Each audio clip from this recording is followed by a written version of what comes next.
Good evening. I hope you had a wonderful Tuesday in the Lord.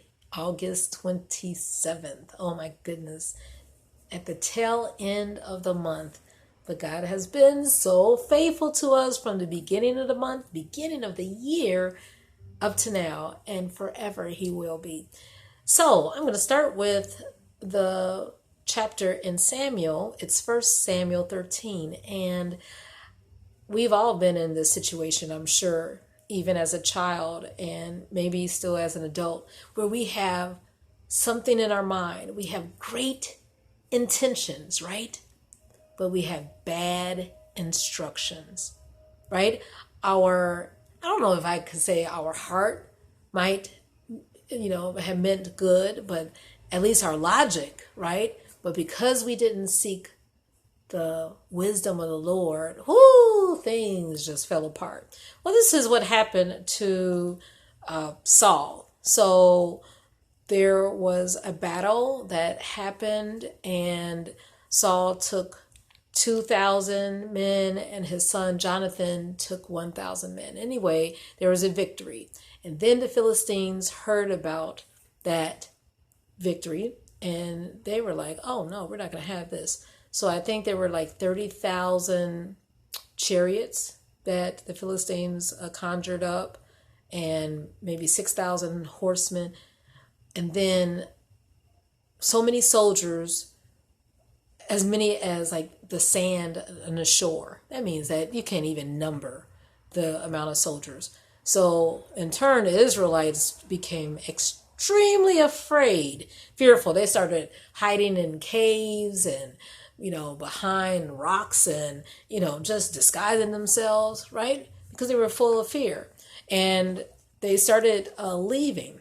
So Saul, being the leader, said, you know what? I have to take things in my own hands, because Samuel was supposed to be around here. He said he was going to meet us in 7 days. He's not here. So guess what?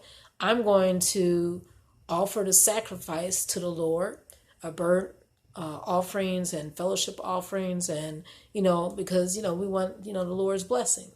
And that was not for Saul to do; it was for the priest to do. So Samuel, he came and he appeared, and Samuel in verse 11 was like saying to Saul, what have you done? Are you crazy?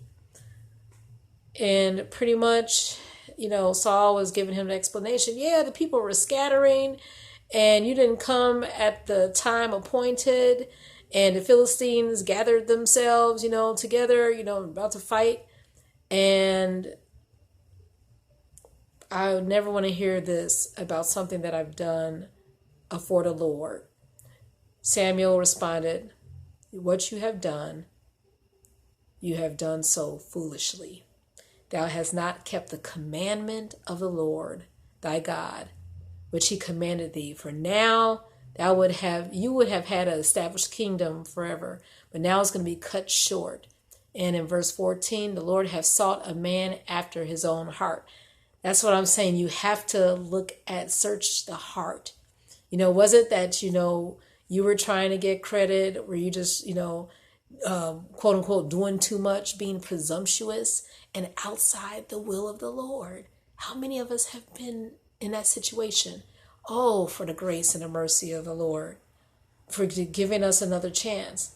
Well, that's what happened. And Samuel went to battle anyway. And we know what happened after that God, appointed someone else, who was, ruddy and young teenager, and he became king eventually. But it's just for us to keep in mind that we have to stay humble. And I have insight from my son, in between his labs and classes, he was able to give perspective. He said if Saul remained humble, he would have been selected by God as the permanent king, right? His reign would not have ended. Also, if people say you're a good leader, it doesn't matter unless God says so. Ooh. So people could be like up, saying, ooh, you're the best. You're the best. Yeah, long live. But if God doesn't sanction it, your days, your moments are numbered. So let's remain humble. We are in Proverbs 27, and I want to point out verse 11. My son, be wise and make my heart glad, that I may answer him or her that reproacheth me. Or, they're like, what is going on, right? Wisdom is the principal thing. When we're led by wisdom, then we have nothing to hide. We don't have anything to be fearful of, because we are following the Lord's commands. Amen. And in verse 17, we have to have people around us who sharpen us and make sure that we stay in line according to God's instructions.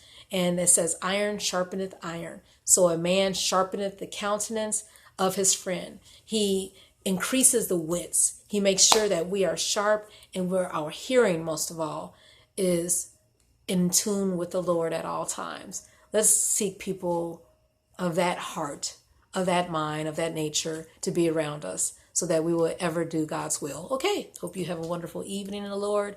And let's make sure that we're not listening to fools or foolish people, but wise. Have a good evening.